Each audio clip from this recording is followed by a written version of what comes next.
El tema de hoy es muerte celular. Como dijimos en la primera clase, una célula normal más el agente etiológico puede estar adaptada, puede lesionarse, y en este caso el tema es célula muerta, puede morir.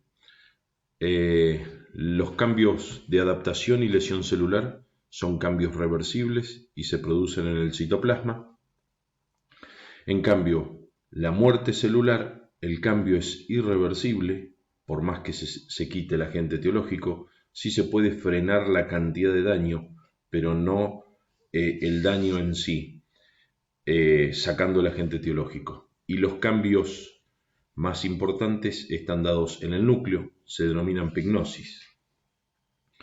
Dentro de la muerte celular tenemos dos formas de muerte celular, la fisiológica o programada, denominada apoptosis, que es la muerte normal de las células en cada uno de los tejidos, dependiendo del tipo celular.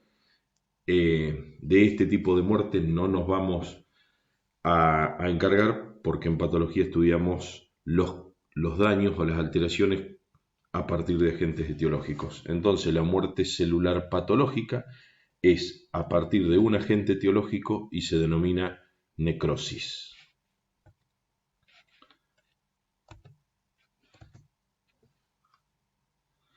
Pignosis son los cambios en el núcleo. Al microscopio óptico no siempre es fácil distinguirlos a estos cambios, sí en general como un achicamiento nuclear o la pérdida del núcleo. Todo esto, el achicamiento nuclear o la pérdida del núcleo, la consideramos pignosis. En realidad, la pignosis comprende etapas o pasos. Primero, la pignosis propiamente dicha es el achicamiento nuclear. Luego, la cariósquisis son las hendiduras o rajaduras en el núcleo. Cariorrexis es la separación de estos fragmentos nucleares y la cariólisis, la lisis completa del núcleo. Entonces, al microscopio óptico, generalmente lo que podemos ver es pignosis, achicamiento nuclear y la lisis o la desaparición del núcleo por completo. Tipos de necrosis celular. El tipo de necrosis está dado por el mecanismo de la formación.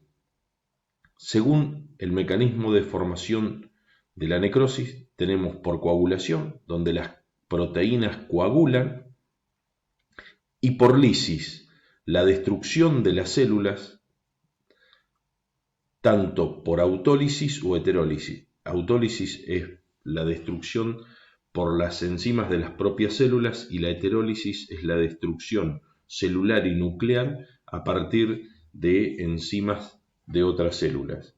Entonces, por coagulación, cuando las células coagulan, las proteínas coagulan, las células mueren, ese tipo de necrosis es necrosis coagulativa. En este caso, microscópicamente, la necrosis coagulativa mantiene la arquitectura del tejido, pero pierde el detalle celular. Perder el detalle celular significa que tiene pignosis, achicamiento del núcleo, pero mantiene la arquitectura del tejido. Como estamos viendo en esta diapositiva, las fibras nucleares carecen de núcleo, sí hay núcleos alrededor de la fibra, que es una consecuencia de esta patología. Entonces, yo veo la arquitectura del tejido, veo la fibra muscular, pero no el detalle celular porque no está el núcleo. Acá hay necrosis coagulativa a nivel de las células musculares. Por lisis, entonces dijimos que podían ser por mecanismos de autólisis y heterólisis. Tenemos la necrosis licuefactiva. En la necrosis licuefactiva se pierde la arquitectura del tejido y el detalle celular. El tejido macroscópicamente, como lo vamos a ver, está como licuado. Es el proceso de un licuado. La necrosis coagulativa es el proceso de un huevo duro. El huevo es una célula que puesta en agua caliente hace que las proteínas coagulen. La necrosis coagulativa es el ejemplo del huevo duro. La necrosis licuefactiva, el ejemplo es un licuado. donde nosotros no podemos, en el licuado no podemos saber de qué está hecho, salvo a partir del gusto, pero si no, como está todo mezclado, todo desintegrado, no se mantiene la arquitectura normal del tejido en el caso de la necrosis licuefactiva.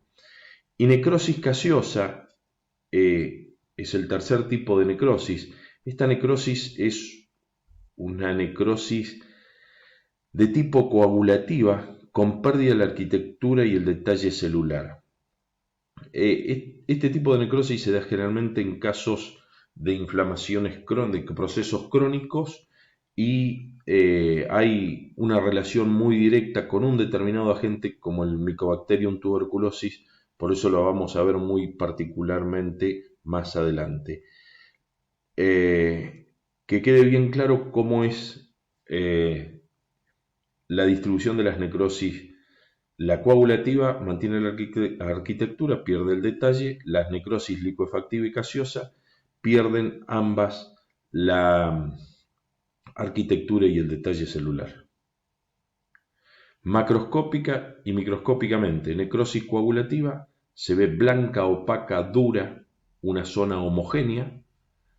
Necrosis licuefactiva, el tejido está licuado, semisólido, cremoso, con color. No voy a hablar específicamente de colores porque está asociado a otras patologías que vamos a ver más adelante, o está muy asociado a agentes etiológicos, pero tiene que ver con otro proceso que es con la inflamación. Lo vamos a ver bien. La necrosis gaseosa es una masa seca granular o cremosa con masas granulares, seca granular o cremosa con masas granulares. Microscópicamente, la necrosis coagulativa, como dijimos anteriormente, la arquitectura del tejido se mantiene, pero pierde el detalle celular. Necrosis licuefactiva pierde la arquitectura y el detalle celular, y la necrosis gaseosa pierde la arquitectura y el detalle celular también. Estas dos últimas, al microscopio óptico, es difícil diferenciar sin la descripción macroscópica. Teniendo en cuenta las características macroscópicas que son bien diferentes, como vemos acá, podemos decir una otra. Acá tenemos el ejemplo macroscópico de un infarto o de necrosis coagulativa, esa masa blanca, opaca, dura, homogénea, en un riñón. Por la circulación se observa de esta forma, por el tipo de circulación que tiene el riñón, y acá está microscópicamente la parte de tejido vivo, y esto son los túbulos. Acá están los túbulos sin núcleo. Dentro de los túbulos sí hay núcleos alrededor de los túbulos, pero tiene que ver con algo que vamos a ver más adelante. Significado y consecuencia. Las tres significan cambio irreversible, no hay vuelta atrás. La necrosis coagulativa es la forma más común y está muy asociada a trastornos circulatorios. El infarto es necrosis coagulativa localizada a consecuencia de una isquemia. La necrosis licuefactiva está asociada a bacterias piógenas, agentes etiológicos severos, daño importante en el tejido. Esto es daño importante en el tejido, más allá de que la necrosis coagulativa y la necrosis licuefactiva son dos formas de muerte celular.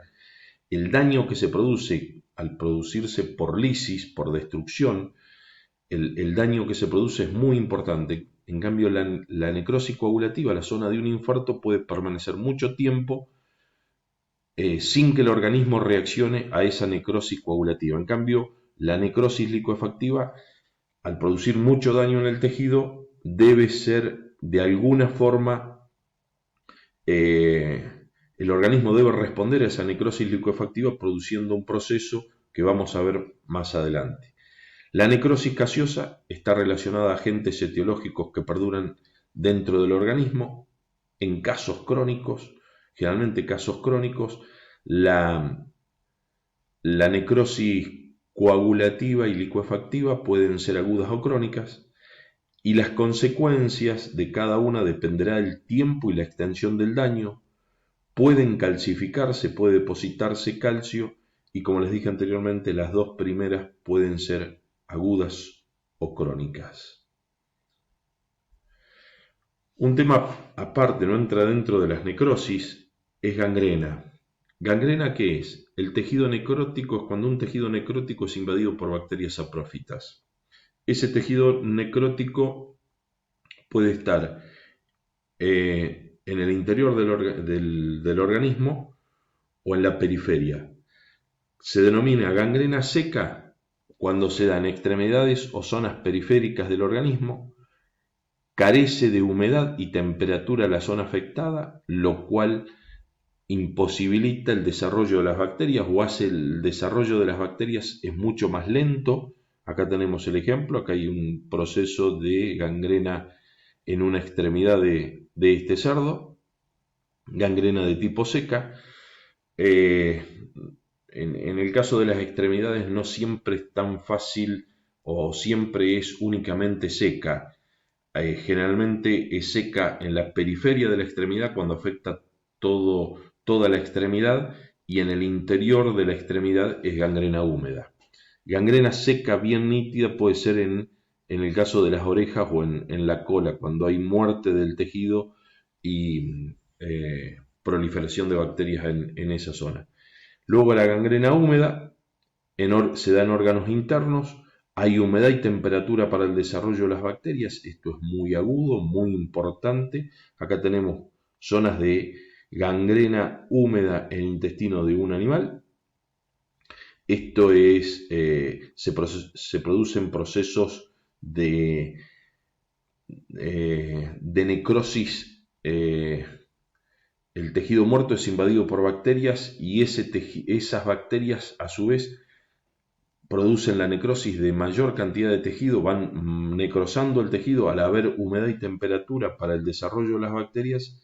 Esto es un proceso muy agudo y muy difícil de revertir cuando se da en casos como en el intestino, en pulmón, en corazón. Esto es muy común a partir de torsiones intestinales o de cambios en la irrigación, una isquemia en el intestino. Al faltar oxígeno, las bacterias que normalmente tiene el intestino pueden producir gangrena. En cambio, un trastorno circulatorio, una isquemia, una obstrucción, un trombo a nivel cardíaco, tiene más que ver con un proceso como necrosis coagulativa y no este tipo de trastornos a nivel intestinal. Esto es todo la parte de necrosis. Muchas gracias.